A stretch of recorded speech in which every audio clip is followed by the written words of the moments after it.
So when I was a kid, that was the inspiration for us to actually start playing music. Now, in terms of songs that I've loved over the years, there's a lot of them, but some of the standouts are like, I used to listen when I was around 15 or so, I would listen to 4 records. I had them on a tape because we didn't, that was before digital, and I'd listen to them on my Walkman. It was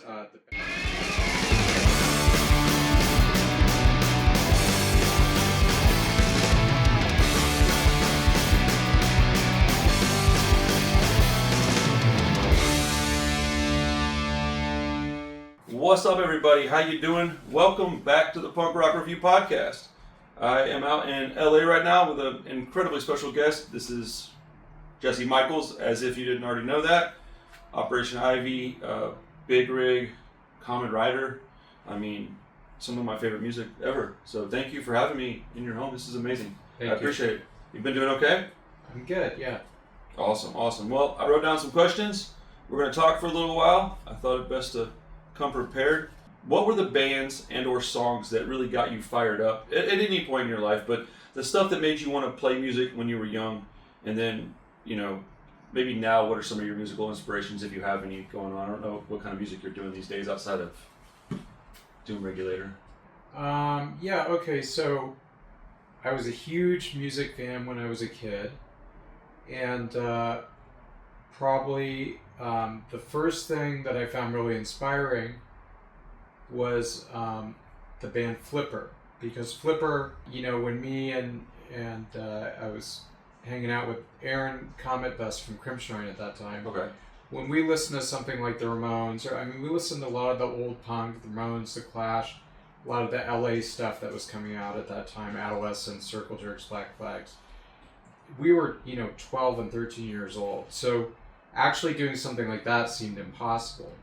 When we listened to Flipper, we thought that it was just pure chaos, and that was the band that felt like, oh, anybody can do this, more than, right. People say that about the Ramones. Either when the Ramones toured through America, everybody started a band, right? That they say that, but for little kids, it was like, Flipper, oh, this is, you can do whatever the fuck you want, I found out later that they're actually really good musicians, and it's it's very artfully constructed noise. But anyway, so when I was a kid, that was the inspiration for us to actually start playing music. Now, in terms of songs that I've loved over the years, there's a lot of them, but some of the standouts are like, I used to listen when I was around 15 or so, I would listen to 4 records. I had them on a tape because we didn't, that was before digital. And I'd listen to them on my Walkman. It was the Bad Brains' first record. I think they call it Band in DC now, but I think it was untitled. But anyway, that one, the Jerry's Kids record, and the Crucifix record. And there might have been one other, I can't remember. But those were really big. Of course, The Clash. I love The Clash. In terms of songs, real standout songs, one is Making Room for Youth by Social Unrest, At the Edge by Stiff Little Fingers. That's a huge one. I always love that song. Moscow by the band NOTA. That's kind of a deep cut. Yeah, I don't know that one. Yeah, you can look it up on YouTube, but that's one of the best punk songs ever written. But sometimes when I'm like trying to write, I'll think of think about these really, really sort of mile marker songs like those. And then The Clash, I love Clash City Rockers. That song was incredibly huge for me. That's kind of a low-hanging fruit. It's sort of like their catchiest song, but that's the one that kind of opened the door for me to get into their less accessible stuff. But back then as a kid, I really picked up on the super adrenaline-based stuff, and then later got into the more subtle stuff. That's exactly what happened to me. I just started listening to The Clash like a month ago. Oh, because cool. I never heard Give Enough Rope, and I literally, one song in, I like 10 seconds in, I paused it, and I just happened to be filming it, and I was like, and I just shook my head, I cannot believe I never heard this. I felt so ridiculous, but hey. When I was a kid, that was my favorite record. It's not everybody's favorite record, but and in fact, some people, it's sort of been reassessed, but when it came out, it received some criticism because they thought the production was too rock or whatever, but I love that record. Yeah, the first sort of two. Their peak. Yeah, they're very, very good. I'm glad that I'm listening to them now. I'll just put it that way. You're in for a treat. Right. So, what is success to you, like personally, and then at what point in your musical journey did you feel as if you were successful? Because, like I said, success is different for every person. Some people monetary, some other. Yeah, sure. Well, there's different ways to think about that. In terms of music, this is not my original thought, but it crystallizes the way we thought about music. And it's something that Ian MacKaye said in an interview. He's very good at articulating the kind of spirit of punk in those days, and still very much alive now in the more underground scenes. But he said, have a band practice, success, put out a 7-inch, success, make a flyer, success. Like, it's all because you're doing it for the joy of doing it. It's all, one success after another. Right. So, and I don't mean to sound heroic or like I don't, anti-materialistic, because, making money or getting some recognition is success too. But really, that just sort of joy of doing it in terms of punk music, that was really the driving factor for us, especially since we never expected anyone to give a shit. You know what I mean? Yeah, I do. So we really didn't. Our ceiling was pretty low, and we didn't even think about it. We weren't even thinking. I mean, I can only speak for myself. I was just thinking next show, next thing. It's just kind of how it was. And then later on, I became grown up, and you have to make dollars in the world. I thought, oh, that would be nice if this thing sold a few units or whatever. I do projects, so that's a kind of success. But really, the sort of the joy of creation and feeling like you executed something that was true to your original vision, or maybe even surpassed it. That's really the measure of success for me. Yeah, I've been asked why do you put out tapes? I'm like, I just like to. It's fun. Yeah, I've said many times. I feel successful. I get to do my videos. I get to have my label. To me, that is success. I'm happy, and that's what happiness really is. What it boils down to me. Are you happy? You're successful. If you're unhappy and you can change it, then maybe you should work on that. If you can't change it, But yeah. And I have nothing against a kind of more standard view of success, money, whatever, career, all that stuff is great, nothing against it, but just in terms of artistic creation, a lot of times it's driven by something else where you just want to make something, and if you do it, that's a success. I listen to a lot of authors talk, not a lot, handful, and I hear that a lot. I just got to get it out. Once I'm out, I don't care what's done with it. I just needed it out, and I'm happy with it out, and I like to create. I don't necessarily care if people see it or hear it or read it, and I think there's varying degrees of that, within music. You just want to write the music, want to play the music, do the shows. I've heard bands, if you're not here, we don't care, and it's. I think that's a kind of a point of success, I guess. You're doing what you want to do, and it's about right now, not necessarily, living in the past or hoping for the future, Yeah, and what you're saying about, what the audience thinks, it's a balance. It's a kind of dialectic between trying to produce something that's true to your own vision, and it's also, music is a kind of communication. Right. You don't want to put something out that everybody hates, but there's always that sort of dialogue. You sense, when you're writing, at least when I'm writing, I'm thinking about the audience. I'm thinking it's that sense of people are going to hear this is right there in the act of doing it, but you're not ruled by that unless you're trying to write pop records, which is not my, it's not my forte. Right. So.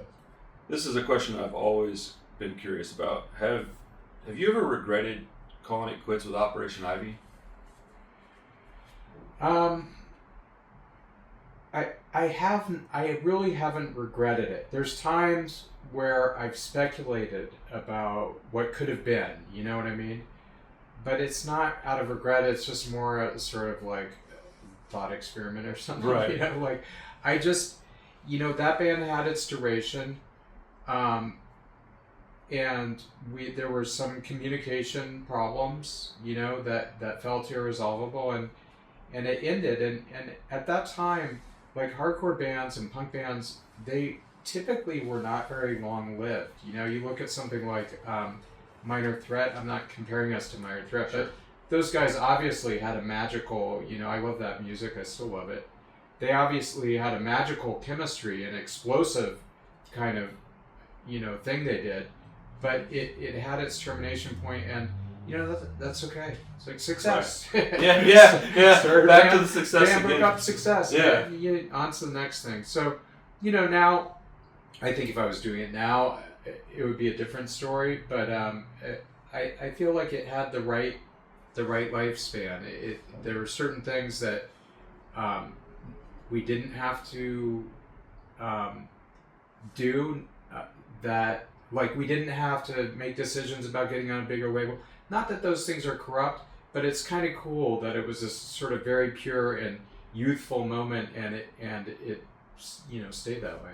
I agree. I think it is pretty perfect, and again, if we had gone on and ended up on the Warped Tour and sort of dealing with that world or whatever, that's just a random example.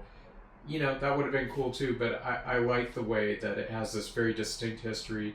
It captures a certain moment, and it remained in a way like pure, without a moral sense of that word, but just like it was a certain energy, and it was captured, and it was sort of broken off before it got distorted in any way.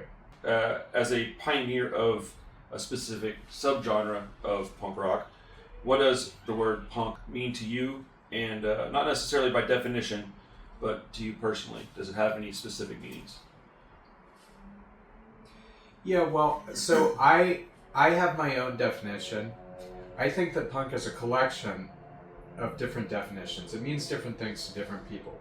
To someone who grew up on My Chemical Romance, it means one thing.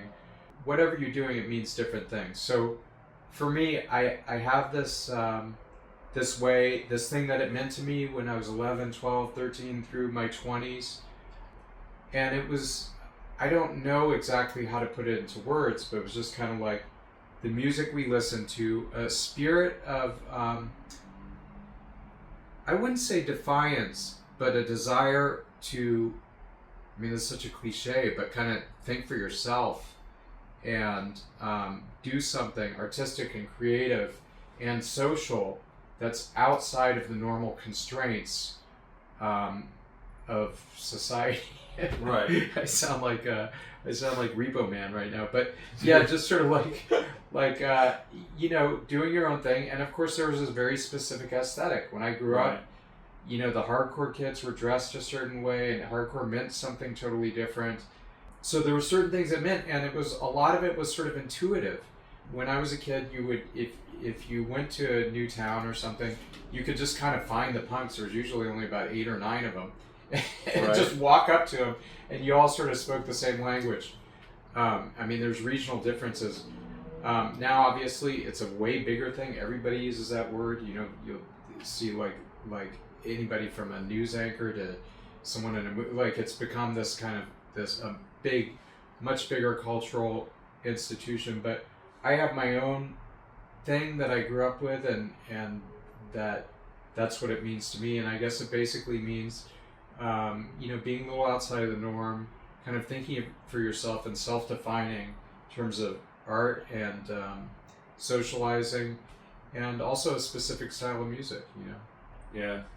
I've always kind of had a hard time with that. You feel like punk kind of means something, and then like me being kind of protective over that something for whatever reason, maybe because it's all I had. And so I've been trying to feel like punk is very unique to each person's experience. So yeah. I there was a time when I felt more protective, like, right. That's not punk, but the thing is, it doesn't work. The older I get, the less I care about that. It's just, I know I used to feel like, no, that doesn't really fit. And it's just like, well, that's wholly un-punk of you, if you will. Like, it's super lame to be like caring what somebody else is doing as long as it's not hurting anybody. Yeah, plus you're just outnumbered. Yeah, right. There's just always gonna be people doing something new and claiming that definition for themselves. Like a good example is there's a lot of kids in LA that do a sort of like mumble rap, screamy mumble rap thing. I don't think mumble rap's the right word, but like that type of thing. And that's punk for them. So Well, I think this kid named NASCAR Allo just signed to Hellcat, and it blew my mind because as far as I understood it, he was like a rapper, and there's people going, no, he's a punk rock artist, and I was like, what, really? And I like go back and look, and I'm like, well, I guess if you go based on like attitude, message, and aesthetic, yeah, music doesn't necessarily have to sound a certain way. Yeah, actually, me and Tim worked on a track for that guy. No Coincidentally, kidding. Oh, okay. Yeah, we banged up a sort of background, for him to sample. Okay. Because they're on Epitaph, so there's that connection.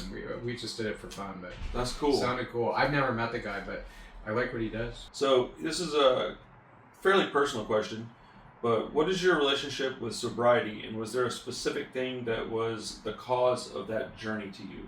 Yeah, I for a long time I never talked about sobriety and my relationship with drugs and alcohol over the years.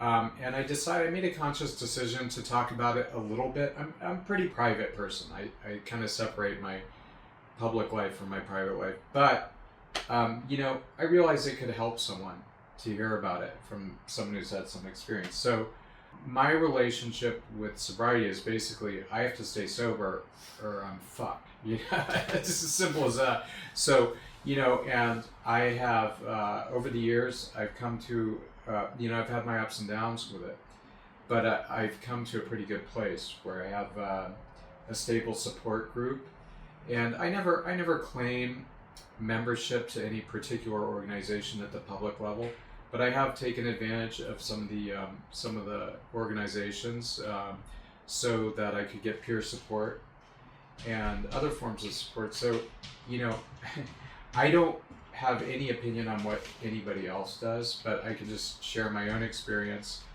In the music scene, there was a lot of alcohol, and it was normal to drink constantly, like 11 a.m., right. Just normal. And that just really didn't work out for me because I have kind of I have trouble saying no to things that feel good. Whether or not they're good for me. So, and like I said, I've had different experiences with that, but they all kind of resolved into the same outcome, which is that drugs and alcohol really don't work for me, and but they are very tempting, and I need support to maintain a good lifestyle, and I also need to support others. That's a huge part of it. Whatever recovery modality one does, and whatever the addiction is, whether it's alcohol and drugs, or some people have what are called process addictions, pornography, even things like extreme sports, can really get so addictive that it, I'm just sort of pulling something out of the air, but any process or substance or relationship that feels good but is not ultimately good to do in extremes can really affect people's lives. And one of the things that almost always people find helpful is, first of all, getting it together, kind of getting their own recovery, and then helping to pass it along. So I try to do that, in my own life, and that combination of things. Also, I have a spiritual life, has led me to be in a pretty good place with all that stuff. That's amazing. I mean, support is key. Support is very important in that world, in that life. Yeah, and a lot of you were talking about punk earlier. A lot of kind of punks, or even artists or musicians in general, have this kind of me against the world mentality. Right. Maybe not intentionally, but it's just sort of in their psyche.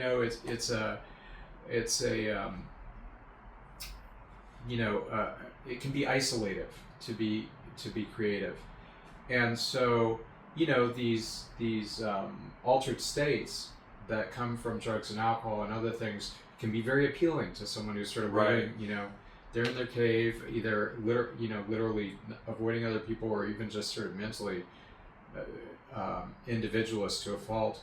And getting high in whatever form can be very attractive, and it can become very destructive. So one of the big antidotes, and it's a cliche in recovery, they say the opposite of recovery is connection. Rather than sobriety, it's really connecting. So, that's something I've learned to do, and it's still a practice. Yeah. I'm a bit of an introvert, but that's one thing that has been very healing for me in that area. That's amazing. I'm glad you're doing well with it. It's a tough journey. Yeah. I don't know. I'm terrified of getting surgeries because I don't want to have, opiates in my vicinity. I don't do well with that stuff. So. I hear that. Yeah. I'm almost scared to ask you this question because I fear it might be me. But what is the most or the strangest fan interaction you've ever had? Oh, I've had a lot of strange interactions. Sometimes I've been the strange one. One time someone showed up at my house. That was weird. Especially since I live somewhere, like nobody knew, my friends didn't know where the fuck I was. Somehow this person found out where I lived and just showed up, and the person was really nice, and it wasn't like a stalker thing, but it was just weird. You have someone knock on your door, so that was weird, but not really that bad. Like I said, the person was okay. That would have to be it. There have been a couple times. I remember one time I was playing a show, I think it was with Common Rider, and I'll tell the story. So basically, someone came up to me and was just talking to me, and we had a normal conversation.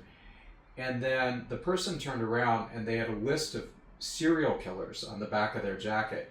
And so I gave like a look of sort of like, what the fuck, but it wasn't the guy. He was totally cool. It was just this list of like Jeffrey Dahmer. Yeah. But his girlfriend was standing there, and she saw me. She thought that I was like snubbing him, like fuck that guy. You know what I mean? Goodness. And so then they both. It almost turned into a fight. Well, it wouldn't have been a fight, but it was a big, huge misinterpretation. So that's just like a more ridiculous thing that happened. But that's common, I would imagine. Yeah, and again, like it was just a misunderstanding, but that was definitely fucked up. I appreciate most people within our community. I feel like we're all kind of on a fairly level playing field, too, as far as just like saying hi to people. You're like, hey, what's up? Most people are pretty nice, is my point. But yeah, that's true, and it's especially true of people that are into Op Ivy and the bands I've been into. It's a pretty well-mannered crowd, which I appreciate. Yeah, because I'm a chill guy. I'm not like a rager. Even when I was drinking, I wasn't a rager. No? Yeah. I used to like... Extreme sports wasn't like my thing, but I would do extreme things, like especially when I was inebriated. At the Punk Rock Museum, when I had met you the first time, we were out in Vegas. You were asked about an Operation Ivy reunion. Could you talk about that for a minute? Is there more a likely chance of that, or that we'll have a Doom Regulator, playing live, possibly having a couple of Op Ivy songs in the set? Well,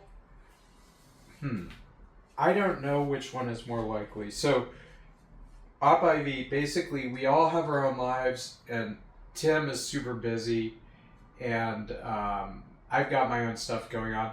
The thing is, we've never really ruled it out, and I wouldn't say it's not a possibility, but there aren't any plans at this moment. Every once in a while, it gets revisited. There was a time when we were talking about it, but something sort of tragic happened, which I can't really get into the details of, but something very, very unexpected happened, so that exploration was cut short.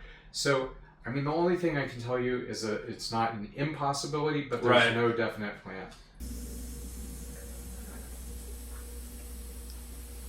So you're telling me there's a chance? Yeah! Yeah, and people ask me about it. I know there's a desire for it, and I hear that, and that means something to me. Right. So, without committing to trying to make it happen, it's definitely something that will be explored. Yeah. if it feels right and circumstances are right, it certainly could happen, but I really can't guarantee it. Sure. It'd be odd if you guaranteed it, I think. So especially since it's not entirely my choice. I was going to say, it's not only just your decision to make, is, 3 other people involved. So what's going on with Doom Regulator? I know you mentioned, I can't remember if you mentioned there was something written or recorded. How's that going? Yeah, so we've been recording for a while. I don't want to tip my hand too much, but basically, people were like, we put out one song and people were kind of like, what the fuck, because we disappeared. But the thing is, we're just so damn slow, but we've never stopped working. So we've been recording music, and something is going to come out probably in 2025.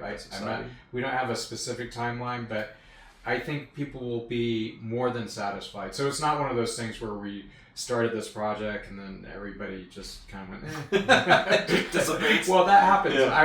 I've been guilty of doing things like that, but this isn't one of those. That's awesome. It's still very much cooking. Yeah, I was very excited when I saw that. I was like, what is this? And I'm like reading it. Where did the name come from? I know you had a different name at first. Was it Bad Optics was what the project was called at first? Or is that a song title? So it was originally called Bad Optics. There was another band called Bad Optics, and we decided we just didn't really want to enter into some kind of kerfuffle about that. Right. So then basically the way we came up with the name is we had a bunch of words that we liked. Okay.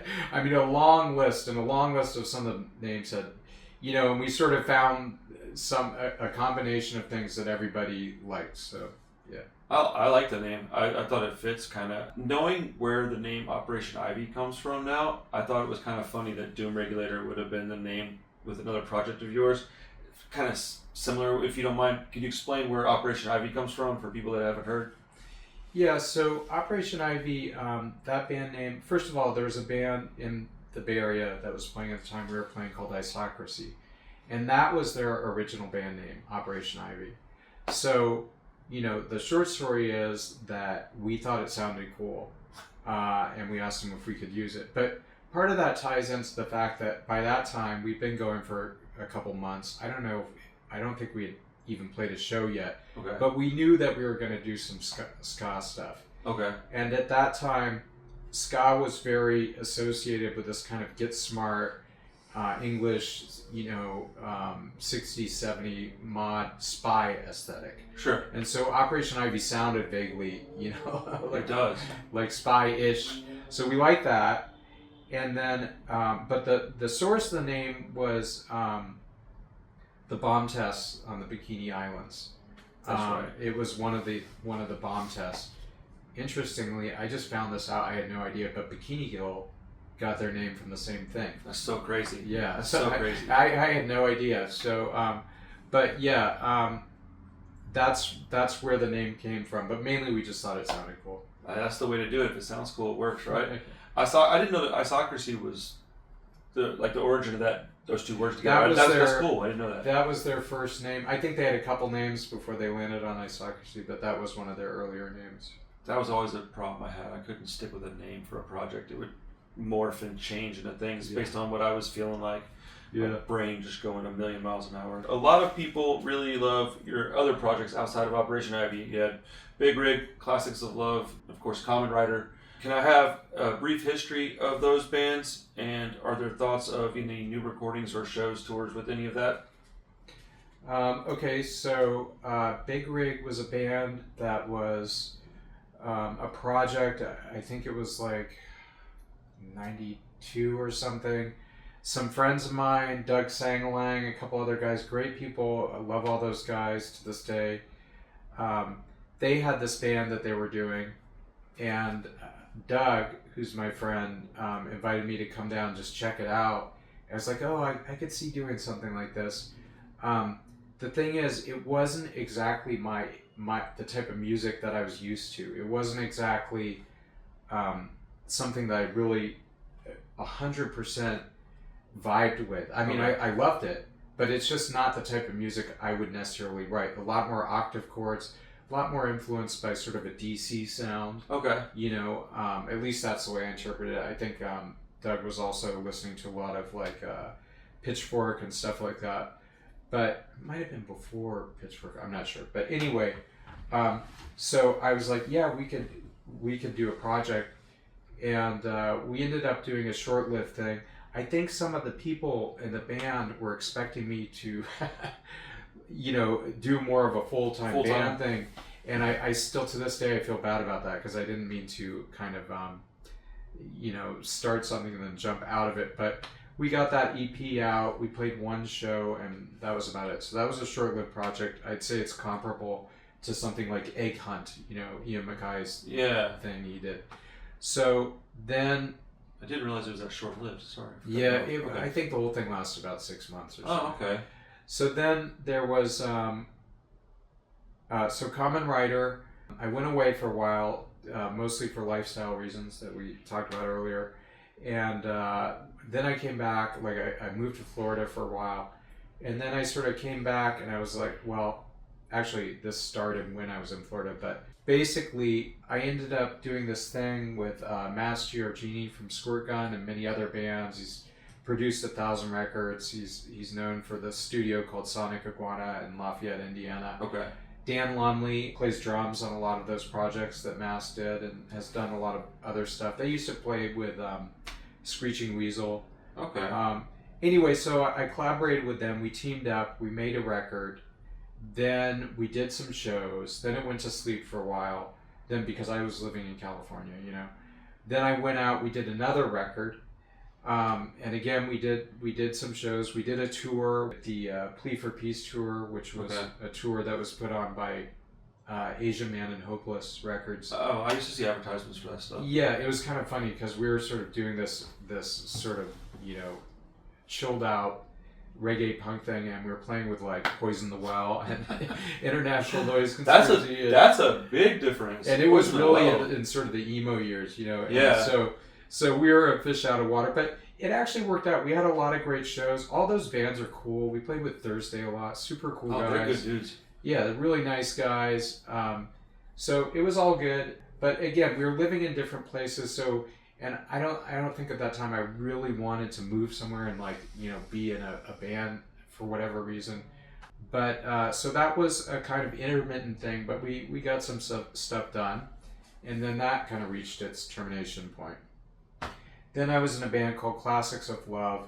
Classics of Love started out, it was me and these guys from a band called the Hard Girls. Great band from San Jose. I've just described them as kind of indie punk. They're really into things like the Mountain Goats, and they, I think some of it sounds a little Jawbreaker-ish, but definitely that vibe. Smart punk by people who wear sweaters.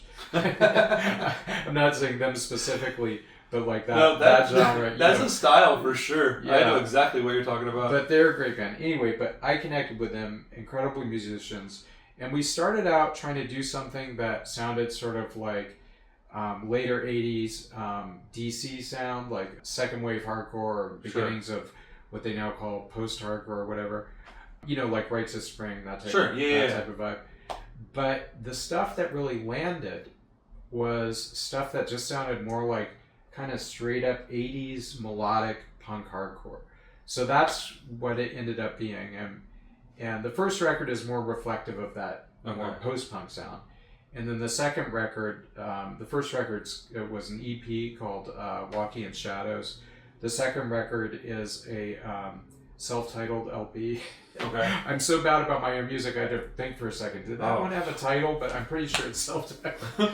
Anyway, so yeah, and that we played some shows. We did a tour in the UK. I think we played a total of about 50 shows or something. I'm not really sure, but and then at a certain point, I moved from the Bay Area to LA to go to school.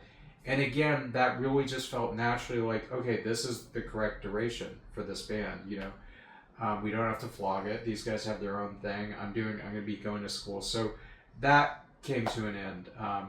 But that was a really fun band, and I love those guys, and I still talk to them. So, and then there was also, this is going to be sort of for the nerds. The whole spiel is kind of like a Discogs paragraph, but then also I did a project that was just pure, again, 80s melodic hardcore type stuff.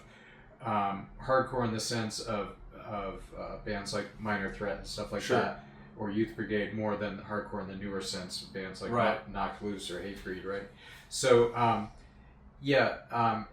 I did another thing. It was like a COVID EP, and I didn't have a name, so I talked to the guys, from the original Classics of Love, and they kind of gave me their blessing to use that name. Okay. But it was really a completely different thing, but it was very much in the same vibe. Okay, that's awesome. That's awesome. Is that something that is available digitally anywhere? Yeah, we did an EP. It's called World of Burning Hate. A little bit on the nose, I know, but that's what I'm feeling at the moment. And that's out there. It's on Bandcamp. Asian Man did a nice release of it. I don't know if that's still available, but it's easy to hear. That's all. I just want to hear it. That's awesome. It's nice to be able to find an organic conclusion to a project for whatever reason. Things have a lifespan typically. Yeah, that's one of the good things if you're not making money. Right? You're like, because you're not tied to it. You know what I mean? I forget who it was. Someone said, whatever you do, if you start a band, don't plan on it being your income.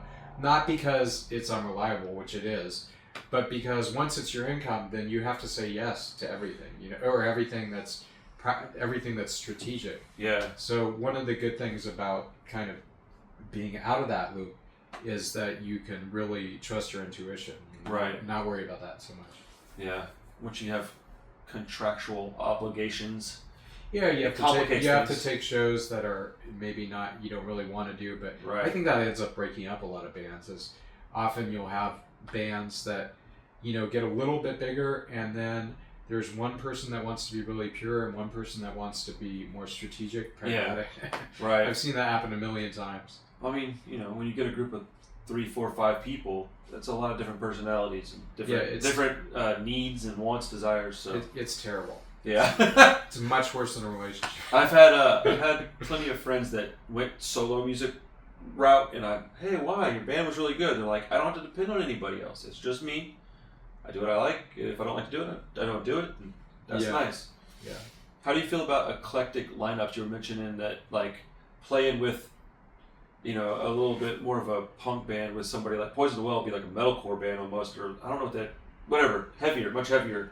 How do you feel about shows like that? I kind of like an eclectic lineup. It gives you, it'll mix a crowd up, and I think maybe people that might not have had an opportunity to hear your music will get to. Yeah, it depends on the show, and it depends on, in terms of my own experience, what I was just talking about is playing on the Plea for Peace tour.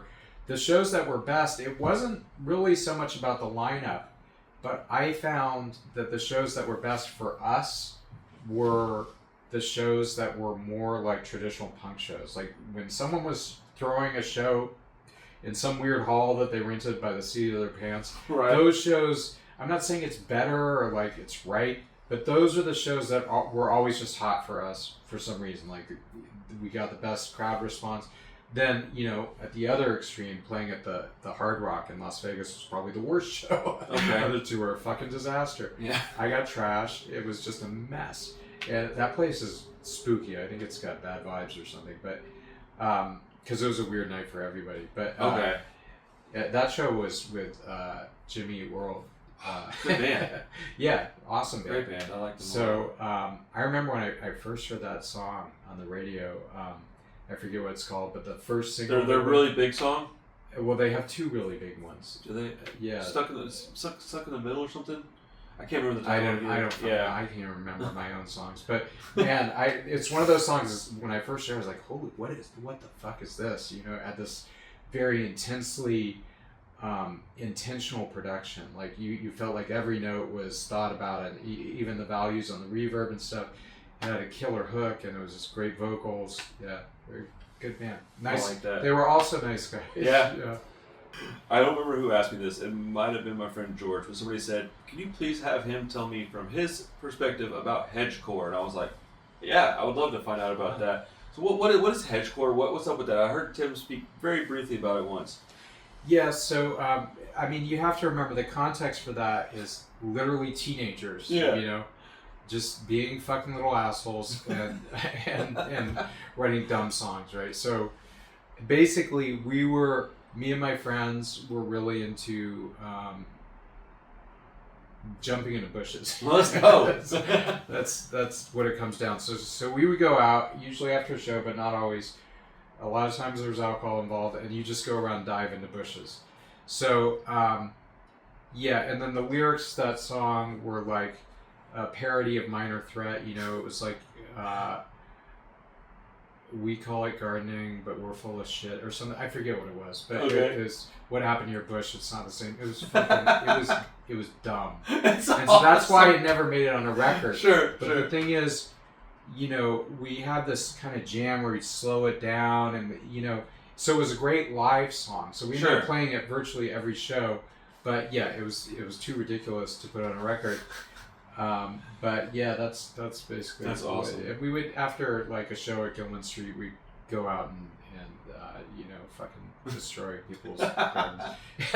It's not honestly, it's not something I'm proud of. Right, you know? right. I don't lose sleep over it, but you know, I hate to think of encouraging other people to do shit like that. But yeah, that's what happened. Well, Johnny Knoxville and them made a career out of it. It's true. Yeah, that's right. Rolling themselves into stuff. Yeah. Yeah.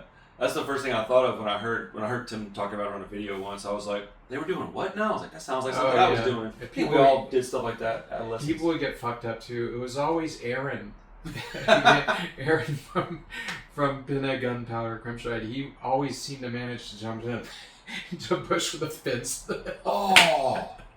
But yeah, we would get hurt. But it was all part of it, like skating. You know? I was going to ask, did you ever skateboard? I did. You know, it's funny. I was an 80s skateboarder, and so you could get away with skating without being, because it was still, street skating was in its inception. The thing is, the ollie took over everything, you know? Yeah. And I never really mastered the ollie. I was like the boneless ones or just pull off airs and stuff like that. So I wasn't a very good street skater, but I loved it, and I skated for years. I really did enjoy it. Yeah. I still really admire skaters, like, and it was very, in those days, it was very connected to punk, you know? Yes. It was a kind of an outsider thing. You could get beat up for being a skater. But we, you know, and also at that time I was in Pittsburgh, Pennsylvania. So we had our own little crew, and skaters were relatively rare back then, you know? But it kind of blossomed while we were doing it. I remember we started skating, we had about eight guys or something, and one of them we had to convince the skaters. But then by the time I left Pittsburgh, I was like 17. There was like, when we had our skate jams, there would be like 100 people there. So that's a giant crowd. It just blew up. And right around that time, this kid showed up that was like a little Tommy Guerrero or something, like ollieing over fucking picnic tables.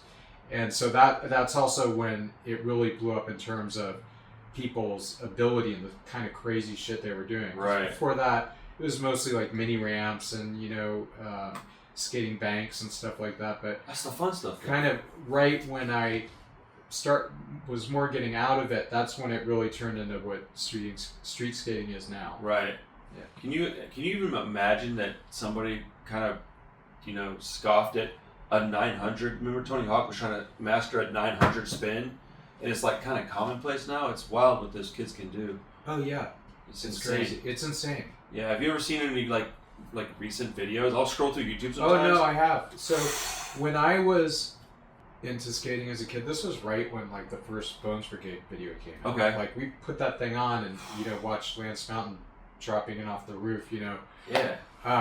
But if somebody pulled I don't even know if anybody had pulled a 720, but like a McTwist or a 540, that was sort of the gold standard. You That's know? what I'm saying. And now you've got literally 12-year-old girl. Yeah. First of all, there's no girl skaters back then. Well, there's like two. But now you've got 12-year-old girls doing fucking 900s. It's insane. It is wild. And that's just the tip of the iceberg. Like the stuff people do, I'm sure everybody already knows this. This is sort of like an old man thing. But that's just the tip of the iceberg. The shit people do just on the street is insane. I've been watching this thing. I've not been watching. I've seen it a few times. Because, you know, we were talking about how good phone cameras are now. And you'll see these young kids set up their own little tripods, whatever.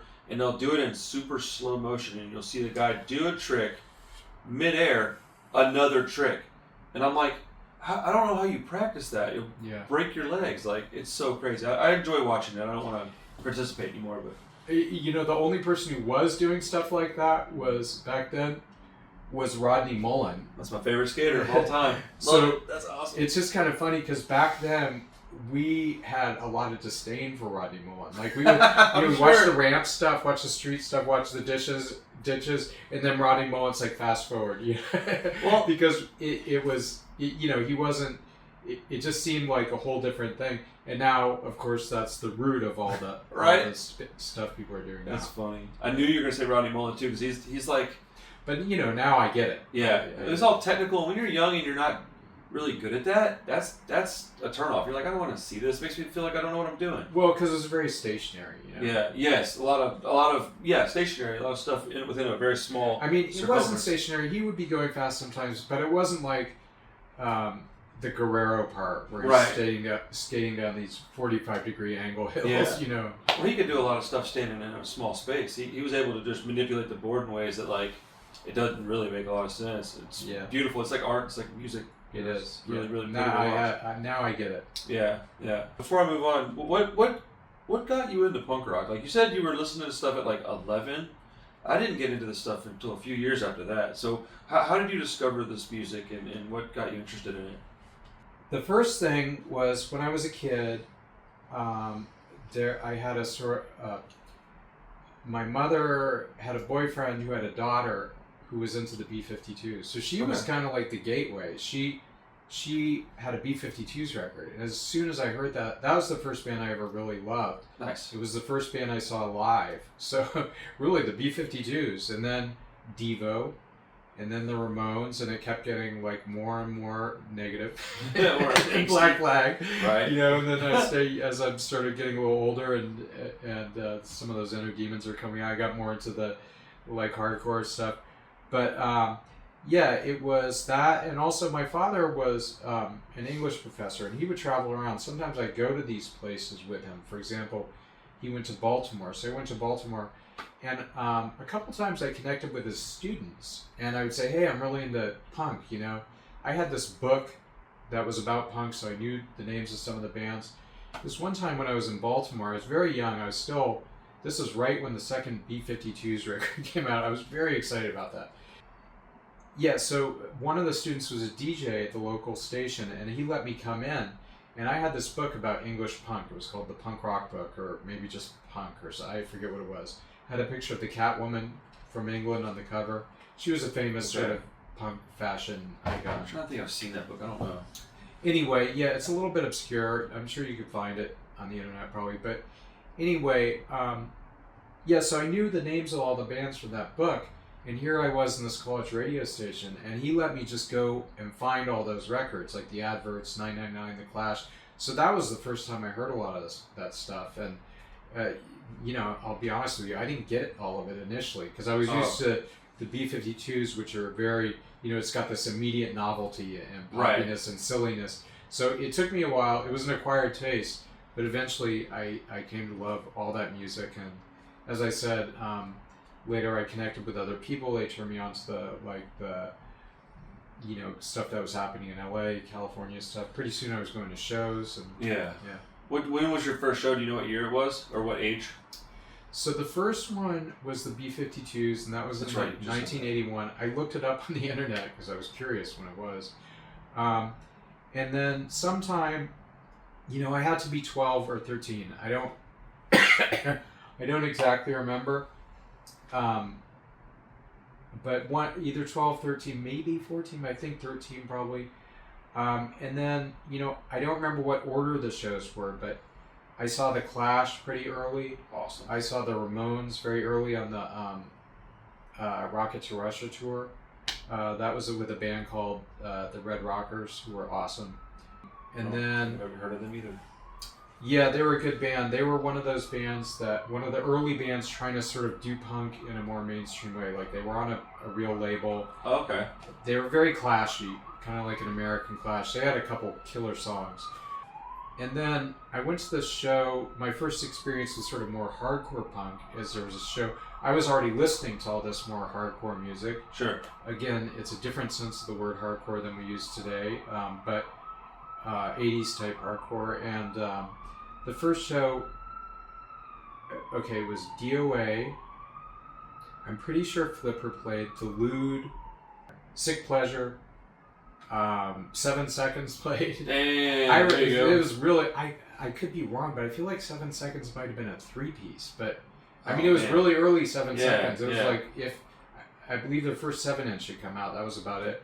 So I get it. The reason I'm sort of grasping to remember is because there was another show at the same venue the next year, and the other show, it was like TSOL played, The Fix, I think maybe Channel 3.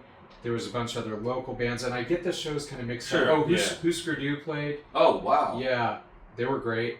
I think that was the second one, though. So there was 2 of these, and I kind of get them mixed up. But it was some pretty classic bands. Yeah. Now, I missed more shows than I actually got to go to because I was so young that I wasn't like the type of kid that ran away for 3 days. I was, I was trying to hold it down at home as well. So I missed a lot of shows because I just couldn't get out to them. But I saw that one, and those are some of the early ones I went to. Just not getting into Husker Du. Like, I have a friend that really likes them, and he's like feeding me songs like, here, listen to this.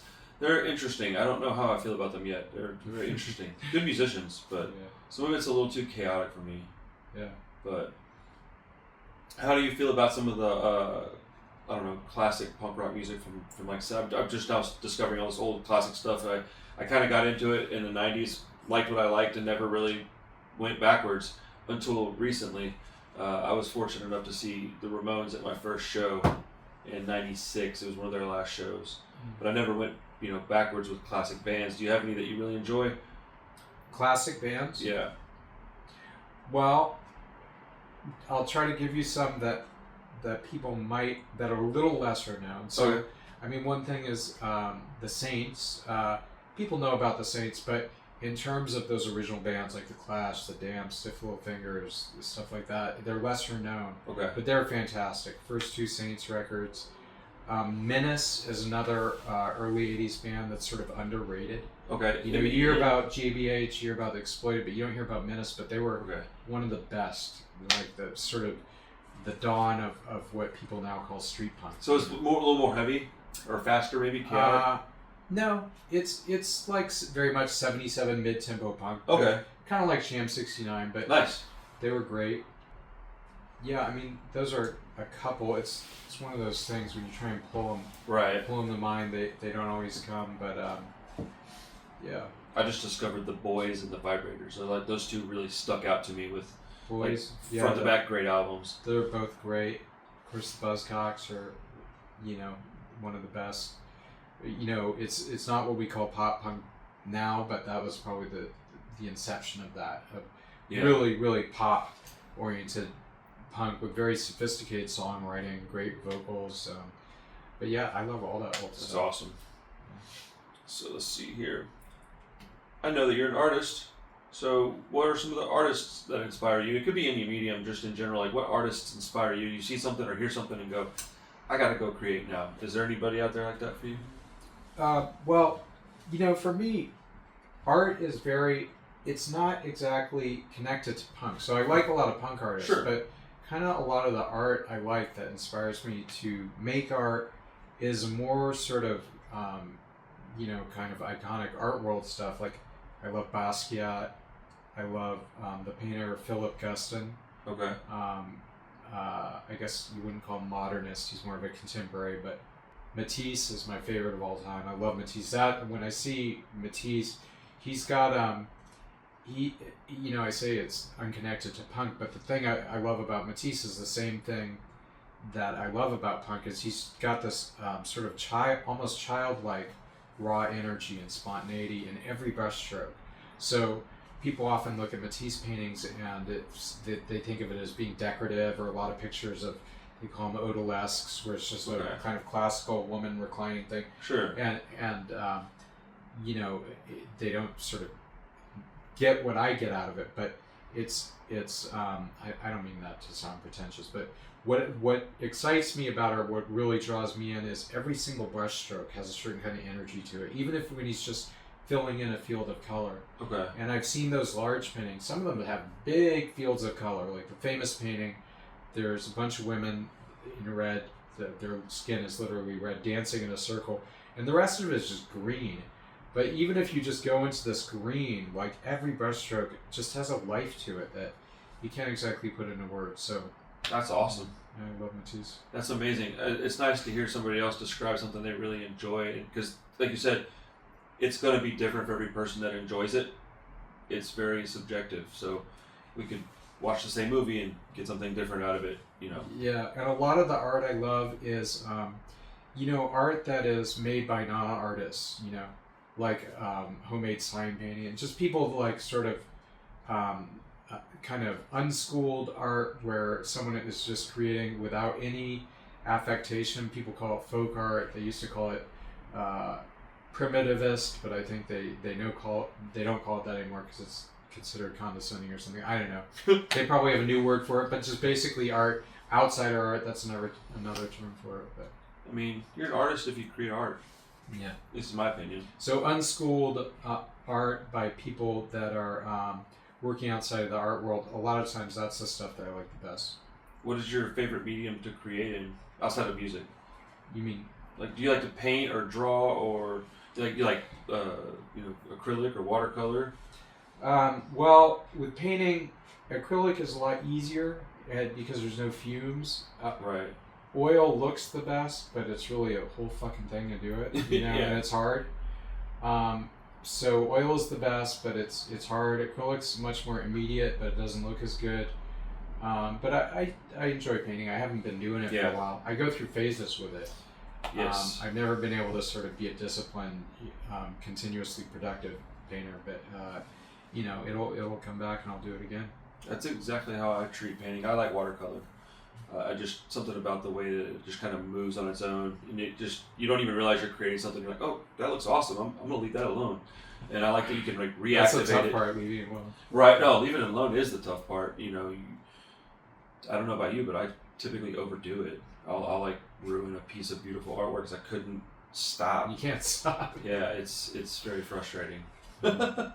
So your father was a writer. Yeah. He had, I assume, more than one book. You said at one point, short stories?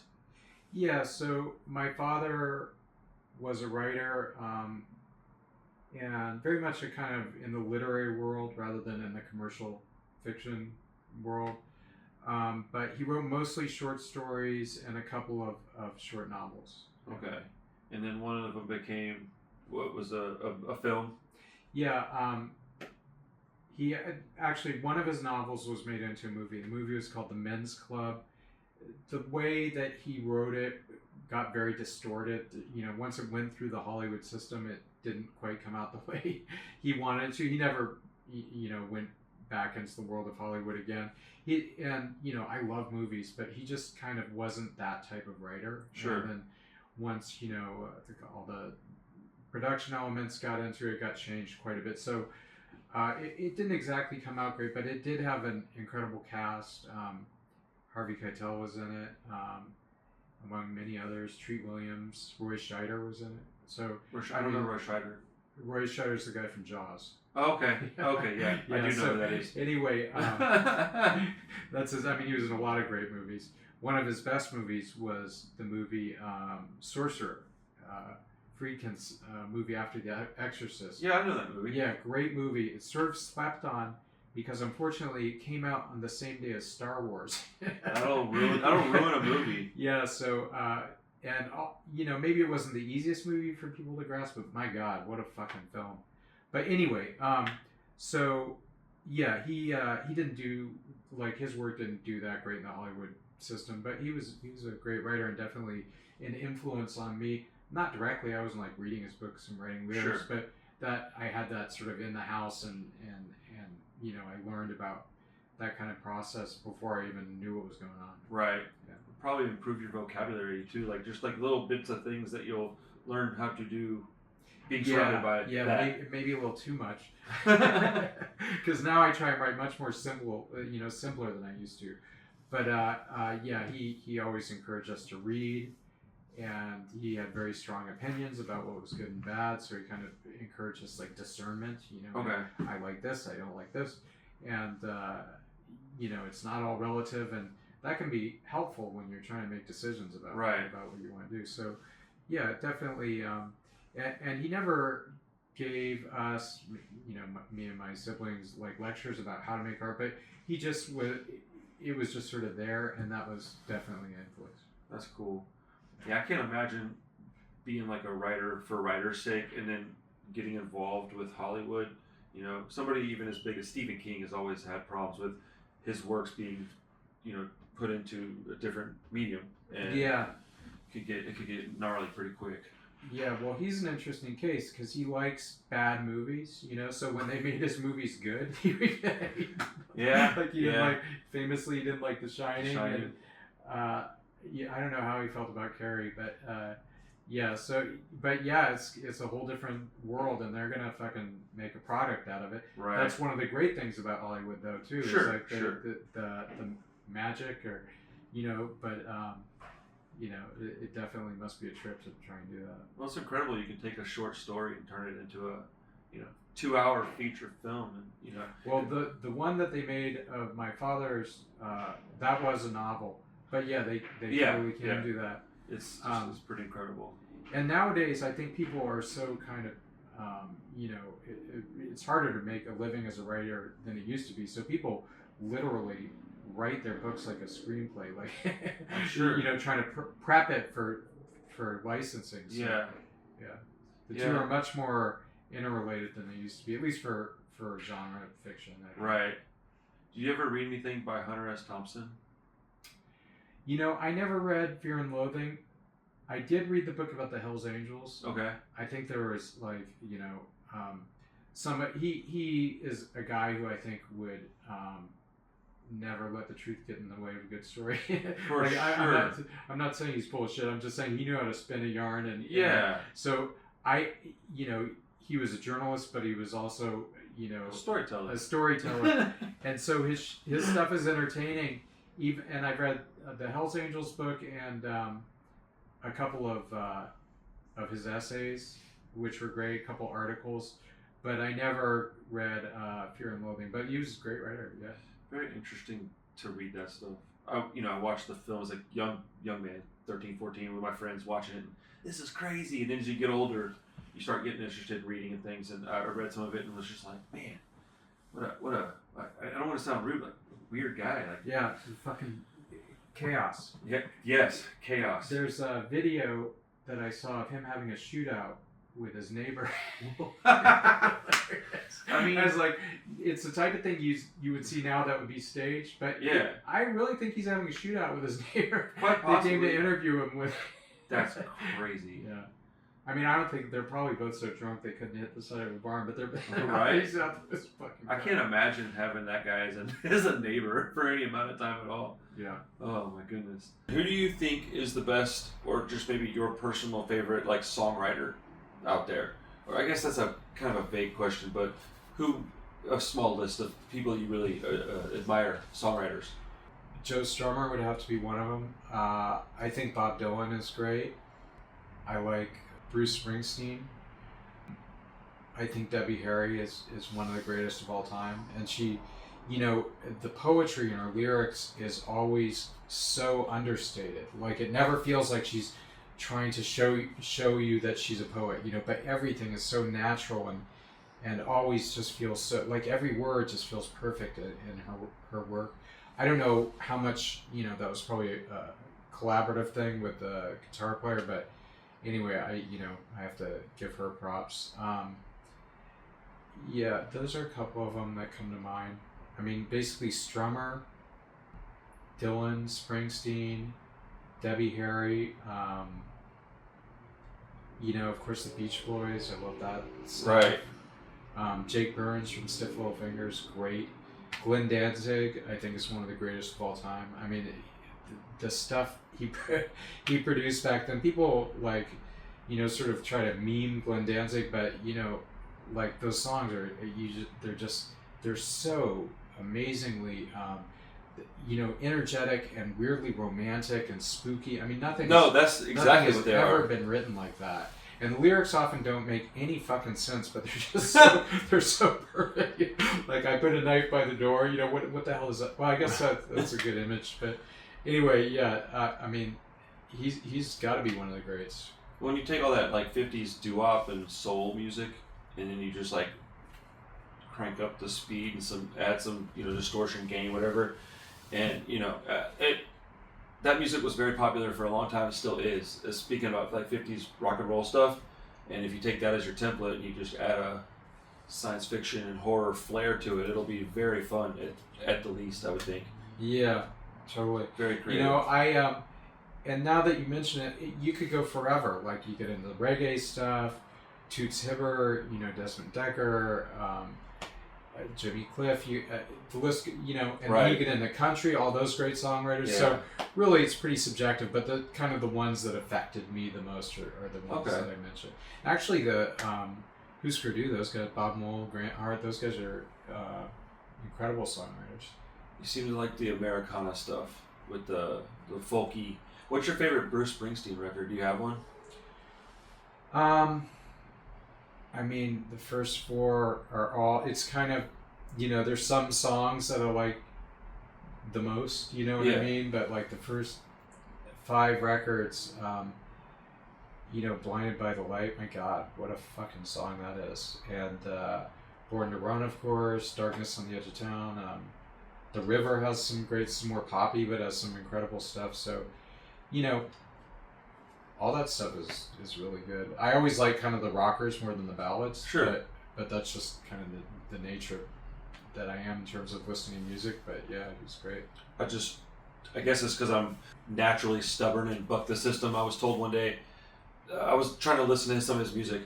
Somebody told me, this album sucks. It was Nebraska.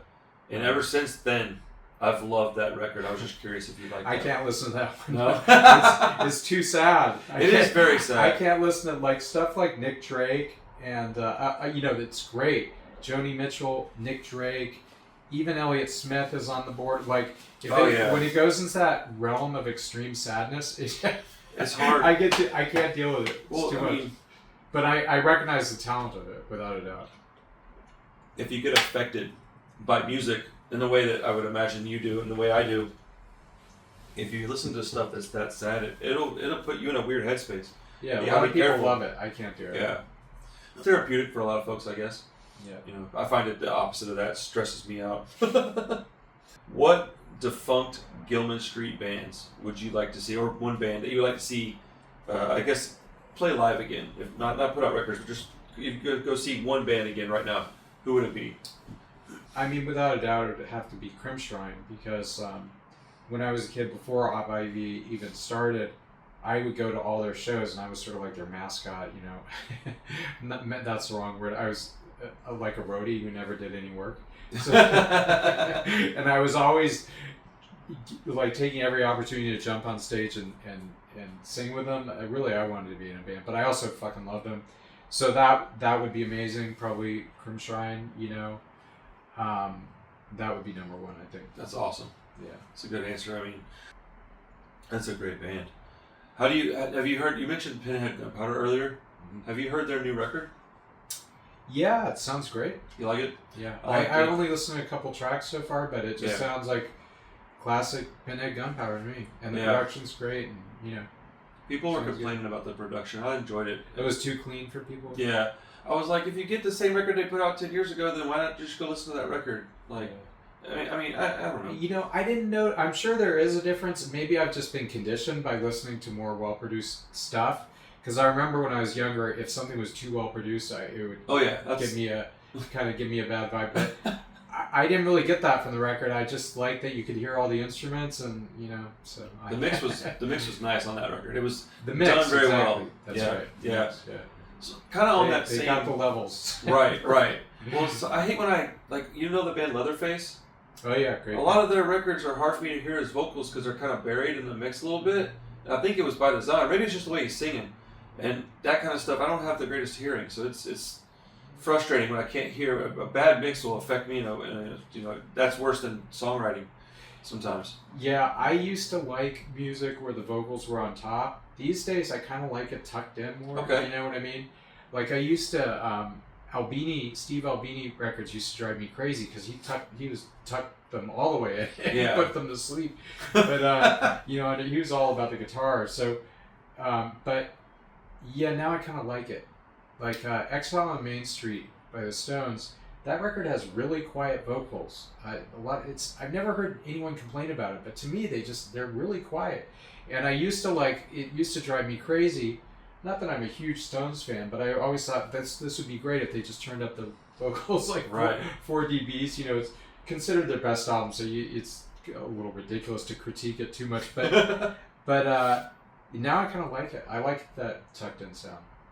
It's funny, mentioning the Rolling Stones, I was doing some research on a video, and a bunch of the bands from like 77, 78 were complaining about, we don't want to do this like dinosaur rock like the Rolling Stones, but if you listen to all those bands, like every one of them have a fair amount of Rolling Stones in it. It's like, so full of shit. Yeah. We don't want to be like the Who, and then they sound or less like the Who turned up a little faster. Yeah, I mean, dude, the Clash has a ton of Rolling Stones influence, or at least their early material did. Well, Mick Jones' favorite band was Mott the Hoople, which is like a local, not local, but they're one of those bands sort of like Slade, where they're really big in England, and then they had a couple radio songs here, like probably the most famous song by Mott the Hoople is All the Young Dudes. I don't even know that one. If you heard it, you'd know it. Okay. It's got a very Bowie-esque vocal. I think Bowie produced it. Okay. I think he might even sing on the backups on it. Anyway, so... but if you listen to Mott the Hoople, you're like, oh, this, like all his leads, his long bends, and a lot of the vocal stylings he does, so they're very much, I'm not saying they're derivative, but you can tell you love that band. Yeah. And that band was just straight up rock and roll. I mean, they couldn't be more like right down the middle, Stonesy, so yeah, all that stuff. I just think music, we make all these distinctions of genre, and of course, punk is its own thing, but there's always overlaps and bleed, and one thing influencing another. I mean, look at the Heartbreakers and the New York Dolls were a huge influence on the early English punk scene, and the New York Dolls were basically just the Stones if they kind of like took some heroin and fell down a flight of steps, right? And they ended up in women's clothing somehow, like they're so. So all this stuff overlaps, and punk, historically punk was always my favorite, but later on when I kind of chilled out on everything having to be punk, I got, it was probably when I was around 30, I started opening up to this world of music that, of course I'd been into rock, but I got really more into things like Bruce Springsteen and Dylan. I never listened to that shit when I was a kid. Me neither. That was the enemy, especially especially Springsteen, because I lived in Pittsburgh when I was a kid. So that was on the radio. Like Springsteen was Pittsburgh's spirit animal. So when I got older and I came back around to it, all this stuff's fucking great. New wave stuff too. I think we all do that when we're young. We want because we're young, we're pissed, we're bored. We don't want something that's like necessarily really pretty or well written. We just want, driving. Was there any particular band that kind of clicked for you whenever you started listening to more of the rock and roll stuff or whatever genre, when you started veering away from punk being your only, desired music? Well, the first one was when I was into punk. So there were certain bands that broke through that kind of strictly being mostly into punk, and Velvet Underground, Black Sabbath. Black Sabbath is probably one of my favorite bands, and one of the bands I've enjoyed most over the years. And then of course we were really into metal in the Bay Area, so a lot of that stuff sort of leaked in. But when I kind of opened up to new stuff is when I was doing Common Writer. I wanted to write good songs that were kind of just beyond the little punk microcosm. Sure. So I started listening to stuff like, the Beach Boys, the Kinks, Zombies, like stuff that's considered great songwriting just to learn about songwriting. Again, Springsteen, Dylan, all that stuff. So it was sort of, I was kind of doing research, and then I found out that, I actually like all this shit. That happened to me. I mean, exactly. Do research, and now I enjoy about 8 or 9 bands I didn't even know. A short while ago, the Gaslight Anthem was one that really helped push me in a direction of, hey man, it's nice to listen to other things, because they introduced me to a lot of other bands, and actually that's probably when I started listening to Bruce Springsteen. Is after them, and I found out, he's a huge influence on them. Listen to his music. They're great. I like them a lot. Yeah, I've had some conversations with the singer. He's a great guy. So, are there any modern bands that you enjoy and that you can see yourself maybe going on tour or collaborating with at all? Yeah, I never know exactly who I would end up touring with. Like, I don't really know. Kind of the bands I like and the scene I'm interested in is like a lot of the more underground stuff, hardcore stuff. Again, the people doing this hardcore music that sounds like stuff from the 80s, like Adam from Blood Pressure and Eric from Government Warning. Those are old bands, but ever since then they've had a shit ton of bands since then. All that stuff is great. I love Electric Chair. I like Homefront. They sound kind of like... Homefront's good. Yeah, it sounds like latter day Blitz. Like Blitz. Yeah. After everybody started listening to Blitz, that's like when they started. Right. I mean, obviously, I'm sure they're familiar with old stuff too, but it sounds like that vibe. Great band. So... But I don't know if I'm really in that algorithm anymore. Sure. Yeah, sure. I don't know, because I perform and play music periodically. It's always right. been, and that's not intentional. It's just the way it sort of happens. So I don't know who we would end up playing with or which band I would end up touring with. But that's the stuff I think seems like it would be the most fun to do. I don't know what the fuck would happen if I ended up on tour. It's probably be more likely if it was with Tim, it would be a whole different world. But that's some of the stuff that I find exciting now. I really appreciate that you like Slaughterhouse. Slaughterhouse was like a kind of death rock style band. Okay. It's a word that people don't even use anymore, but that was like bands like 45 Grave and Superheroines. Have you heard of Before Dawn? They're out of LA. It's Perry from Templars, Dave from Clip 45. It's got a couple guys from Clip 45, and then I think one of the fellas from Mad Sin. They're very much, reverby, dark, moody, like punk rock.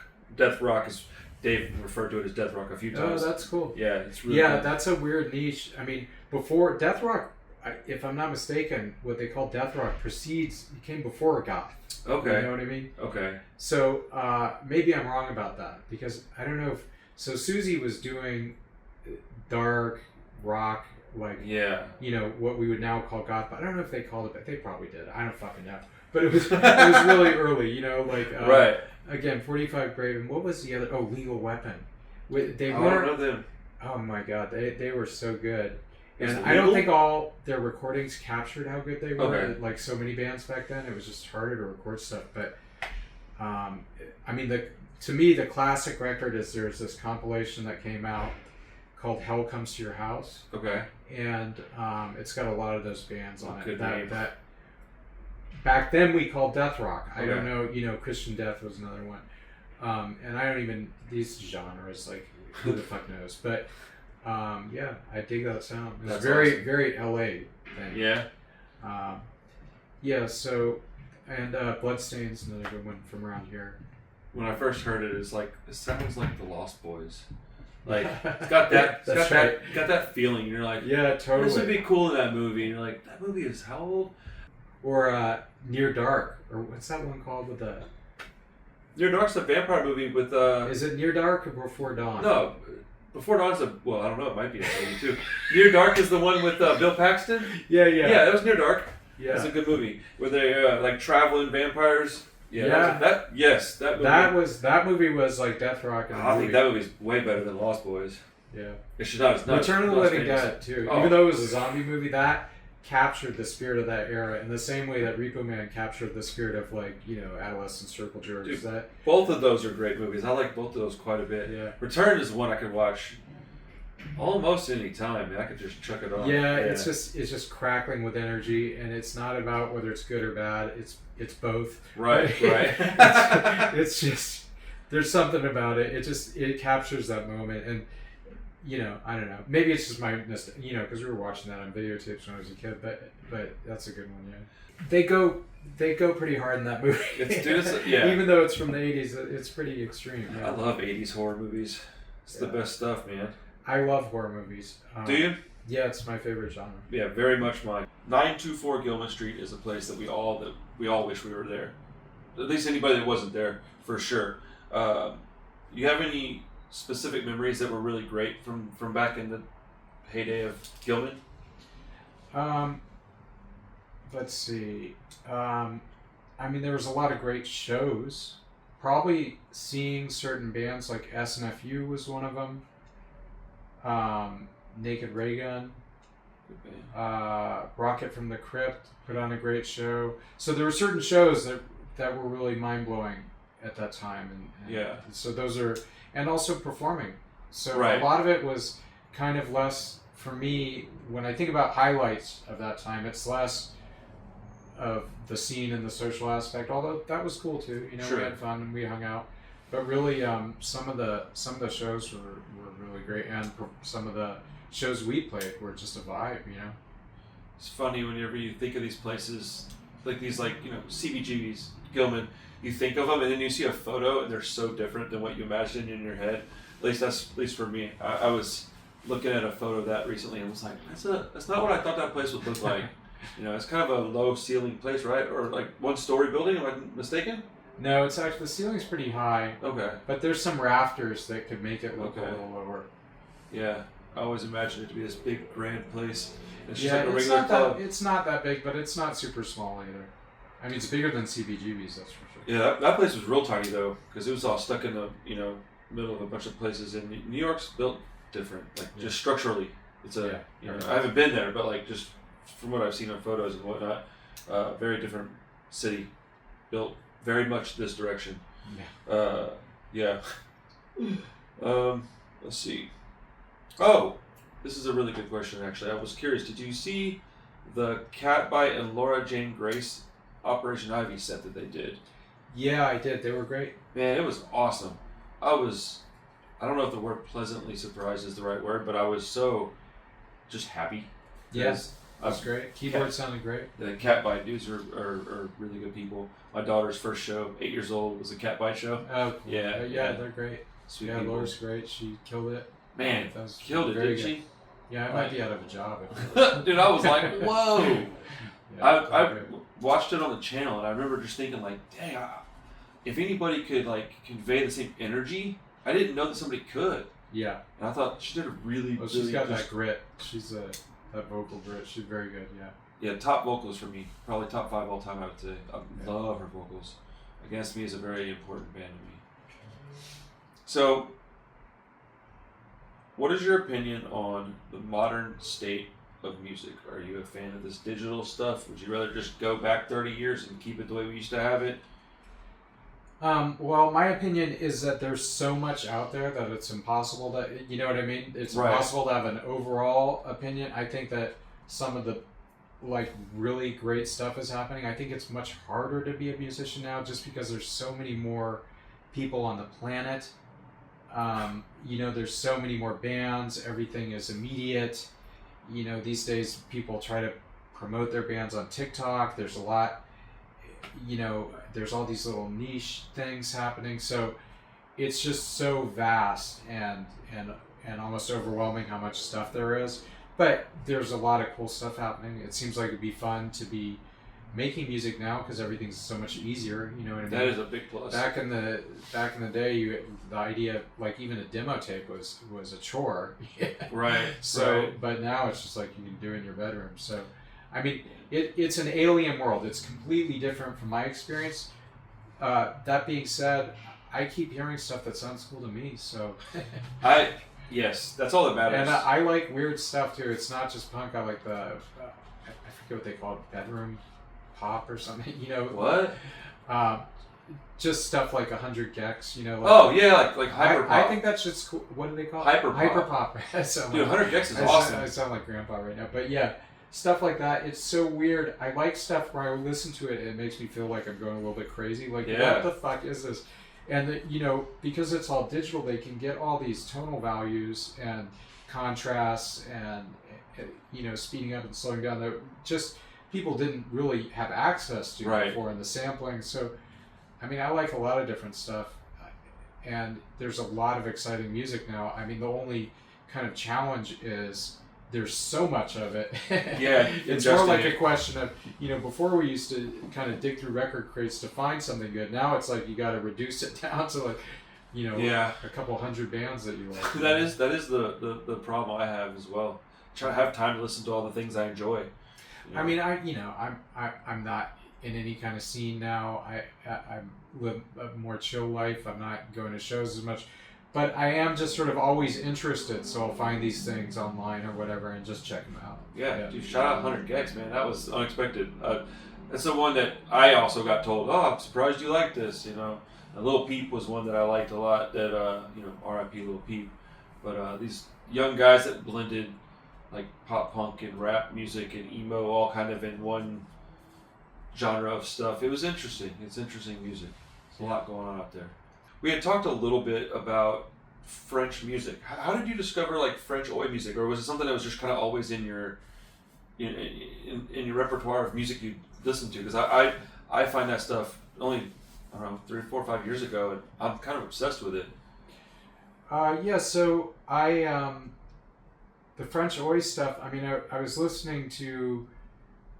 Like I said, I'm sort of a fly on the wall with this stuff. I don't get out to that many shows, but you know, if you listen to modern underground kind of neo-hardcore stuff, you run into those bands because they all know each other. Right. So a band like Rixic, I don't know how you Reeks is how Reeks. That's how I've heard it. Nobody knows. I know, right? R-I-X-E. Okay, so Reeks or Condor, you know. I don't know Condor. So I think I could be wrong, but Condor I believe is some guys from Reeks. It's like 2 of the guys. Okay. They're a little bit more. They're like Reeks, but a little more brutal even. Okay. I like Reeks a lot. Yeah, they're even a little bit tougher, and they're so fucking good, man. Both those bands. Production's so good.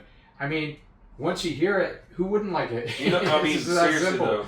It's so simple and powerful and artful, you know, and the production's amazing. The vocals are great. It's just good fucking music. Right. I have people ask me like, "How do you listen to this? It's in French." I'm like, I don't know that I care. Like, I was like, I can feel what they're talking about. Now, occasionally, I like to just like pop up a song and then check the lyrics out and be like, all right, yeah, as long as I'm not singing along something or like vibing to something that's not cool, then, you know, and I know enough people that know these guys where I think I would kind of have an idea if they were up to no good. But yeah, it doesn't have to be in English. That's really, you miss a lot of stuff if you're only going with English. Yeah. Film, I watch a lot of Korean movies specifically. Very last thing I want to ask you before I get out of your hair. How did all this stuff with the Punk Rock Museum come like to work out? Yeah, so Fat Mike from NoFX kind of is the captain of that ship, and he was sort of, as soon as he got the idea for having tour guides, he likes Sop Ivy. Yeah. And he talked to me about it as soon as they started formulating that idea. And at first I was very reluctant. I'm kind of, like I said, I'm not, it's ironic because I'm a performer, but at the same time, I'm not the type of person that likes to be exposed all the time. You know, I'm not like, so, but whatever. So I was reluctant at first, and he kept kind of like, you know, encouraging me, and, you know, it's work. Right. I don't mean that in a cynical way, but it's like, you do things in the world. And then actually, funnily enough, like Tim was the one he was so excited about it. That's cool. You know, I'll tell you, a lot of my life decisions, I kind of outsource them because I'm not always the best judge of what's right for me. And so, and when I like bring something up with a trusted friend, I can hear whether it has the ring of truth better than better than trying to figure out in my own head. And as soon as I saw Tim's enthusiasm, a couple other people that I sort of trust in some ways, I was like, yeah, this is the right thing to do. And I'm glad I did. It was fun. Yeah, I you know, it takes wisdom to be able to trust other people's judgment, and it takes wisdom to understand that might be better than you being like, snap call, I don't want to do this. Hey, how do you feel about this? Because it does affect other people, and I, for one, really appreciate it, because I don't know, I would have never talked to you otherwise, and I think a lot of people that didn't get the opportunity to ever see you guys play would really just be, extremely grateful to be able to just interact a little bit. And that museum is a wonderful, beautiful place, and I guess it's kind of polarizing. Some people talk shit, but they do for everything. So, but yeah, I think that place it's important to me. Yeah, I'll probably end up doing it again. Yeah, honestly, yeah. I had a good time there. I was under a lot of emotional stress with other things, but that place feels. I feel like I'm connected to it, even though I'm not really. But I don't know. It's just a place that feels home. Yeah, it's pretty awesome. But awesome. Well, shoot, we'll wrap it up here, man. I appreciate your time. I don't want to take your whole evening. Thank you so much for hanging out for a little while. I appreciate it. Thank you. It's good to talk. Kind of a dream come true, man. It's awesome, bro. I've Right. listened to your music for a long time. So thank you so much, Jesse. Appreciate it, All bud. right, Thank you. Awesome. Well, guys, I'm sure I don't have to tell you to go listen to his music, support his art, like the video, subscribe to the channel, all that jazz. We'll see you on the next Punk Rock Review podcast. Peace.